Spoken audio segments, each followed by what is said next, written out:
పెదపాడు మండలం గండి చెరువుగట్టు గ్రామంలో వేంచేసి ఉన్న 100 సంవత్సరాల చరిత్ర గల అతి పురాతన సువర్చల సమేత వీరాంజనేయ స్వామి వారి ఆలయంలో హనుమాన్ జయంతి సందర్భంగా గురువారం అన్నదాన కార్యక్రమం నిర్వహించారు. ఉదయం నుంచి ఆలయం వద్ద స్వామివారికి ఆలయ అర్చకులు చక్రధర్ శ్రీనివాసాచార్యులు, ఆలయ ట్రస్టీ సూర్యశేఖర్ ప్రత్యేక పూజలు చేశారు. భక్తులకు ఎటువంటి అసౌకర్యం కలగకుండా అన్నదాన కమిటీ రెడ్డి సతీష్ ప్రత్యేక ఏర్పాట్లు చేశారు.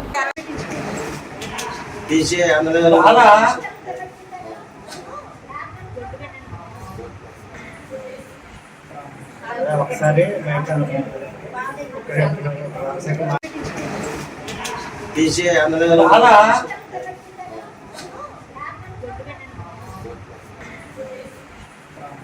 ఒకసారి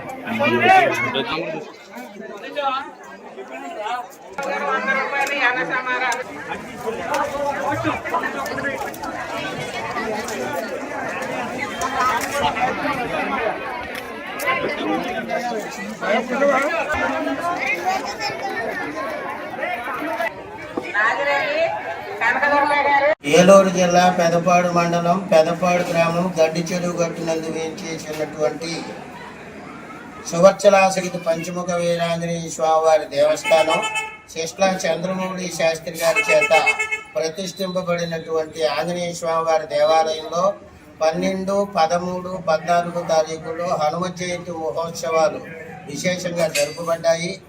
ఈరోజు ఆఖరి రోజు పూర్ణాహుతి కార్యక్రమం, అలాగే అన్నదాన కార్యక్రమం కూడా దరిదాపుగా 3000 నుండి 4000 మంది వరకు కూడా అన్న సమారాధన కార్యక్రమాన్ని ఏర్పాటు చేయటం, అలాగే ఈరోజు సాయంకాలం ఉష్ట్రవాహనంపై ఆంజనేయ స్వామి వారి ఊరేగింపు కార్యక్రమంతో ఈ యొక్క 3 రోజుల కార్యక్రమాలు పరిపూర్ణం అవుతాయి. కనుక భక్తులు 50 మంది కూడా ఈ శక్తివంతమైనటువంటి ఆంజనేయ స్వామి వారి దేవాలయం అంటే 100 సంవత్సరాల నుండి విశేషంగా పూజలు అందుకుంటూ ఉన్నటువంటి దేవాలయం కనుక ఈ దేవాలయంలో ప్రతి మంగళవారం, ప్రతి శనివారం విశేష పూజలు కూడా జరుగుతూ ఉంటాయి.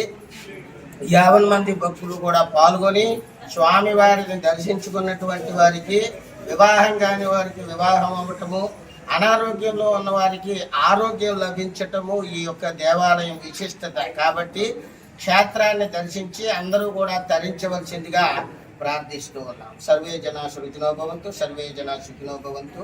హరి ఓం తస్సతు. ఆలయ ట్రస్టీ చంద్రశేఖర్ గారు, దేవాలయ అర్చకులు పరాంకుశం చక్రధర్ శ్రీనివాసాచార్యులు గారు, అలాగే అన్నదాన కమిటీ వారు రెడ్డి సతీష్ గారు, వీరు ఈ యొక్క కార్యక్రమాన్ని దరిదాపుగా 10 సంవత్సరాల మట్టి ఈ మధ్య కాలంలో ఈ 2వ తరంలో ఉండేటటువంటి వీరేమో 4వ తరం వారు, ఈ 4వ తరం వరకు కూడా విశేషమైనటువంటి కార్యక్రమాలు జరుగుతూ ఎంతో వైభవంగా మరి ఆంజనేయ స్వామి వారి దేవాలయంలో జరుగుతూ ఉన్నాయన్నమాట. ఈ మధ్య కాలంలో కొత్తగా వచ్చిన దేవాలయంలో జరుగుతూ ఉండటమే కాక గత కొన్ని సంవత్సరాలుగా ఆంధ్ర ఆస్థాన కవి విశ్వనాథ సత్యనారాయణ గారు లాంటి వారు ఈ దేవాలయానికి వచ్చి వారు స్వయంగా పూజలలో పాల్గొని పూజలు చేసుకుని స్వామివారి అనుగ్రహాన్ని పొందినటువంటి వారు. అట్లాంటి వారు కొన్ని వేల మంది భక్తులు ఉన్నారు.